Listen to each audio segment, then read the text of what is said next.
ಅಕ್ರಮ ಗಣಿಗಾರಿಕೆ ಶಾಸಕ ಜನಾರ್ದನ್ ರೆಡ್ಡಿಗೆ ಬಿಗ್ ಶಾಕ್. 7 ವರ್ಷ ಶಿಕ್ಷೆಯನ್ನ ವಿಧಿಸಿ ಸಿಬಿಐ ನ್ಯಾಯಾಲಯ ತೀರ್ಪು.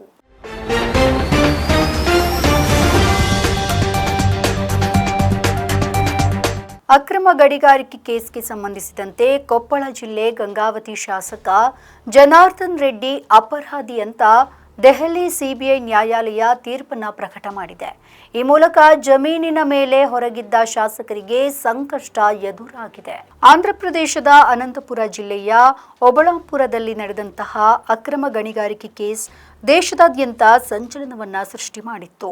ಆರೋಪ ಪ್ರಕರಣದ ವಾದ ಪ್ರತಿವಾದವನ್ನು ಆಲಿಸಿದ ಸಿಬಿಐ ನ್ಯಾಯಾಲಯವು ಮೇ 6ಕ್ಕೆ ತೀರ್ಪನ್ನು ನೀಡಿದೆ. ಬರೋಬ್ಬರಿ 13 ವರ್ಷಗಳಿಂದ ನಡೆದ ಸುದೀರ್ಘ ವಿಚಾರಣೆಯಲ್ಲಿ ನಡೆದಿತ್ತು.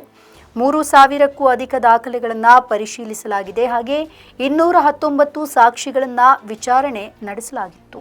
ಮಾಜಿ ಸಚಿವ ಹಾಗೆ ಹಾಲಿ ಗಂಗಾವತಿ ಕ್ಷೇತ್ರದ ಶಾಸಕ ಗಾಲಿ ಜನಾರ್ದನ್ ರೆಡ್ಡಿ ಸೇರಿ 8 ಮಂದಿ ವಿರುದ್ಧ ಐಪಿಸಿಸಿ ಸೆಕ್ಷನ್ 120ಬಿ, 420, 409, 468 ಹಾಗೆ 471 ಮತ್ತು ಭ್ರಷ್ಟಾಚಾರ ತಡೆ ಕಾಯ್ದೆಯ ಸೆಕ್ಷನ್ 13ರ ಜೊತೆಗೆ 13ಡಿ ಅಡಿಯಲ್ಲಿ ಪ್ರಕರಣ ದಾಖಲಾಗಿತ್ತು.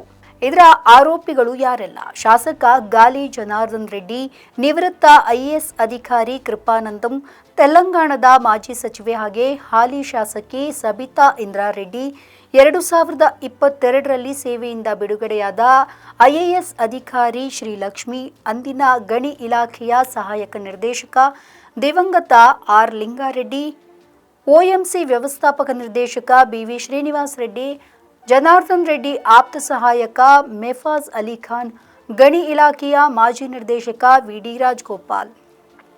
ನಮ್ಮ ಈ ವಿಡಿಯೋ ನಿಮಗೆ ಇಷ್ಟ ಆದಲ್ಲಿ ಲೈಕ್ ಮಾಡಿ, ಶೇರ್ ಮಾಡಿ, ಕಮೆಂಟ್ ಮಾಡಿ ಮತ್ತೆ ಸಬ್ಸ್ಕ್ರೈಬ್ ಮಾಡಿ.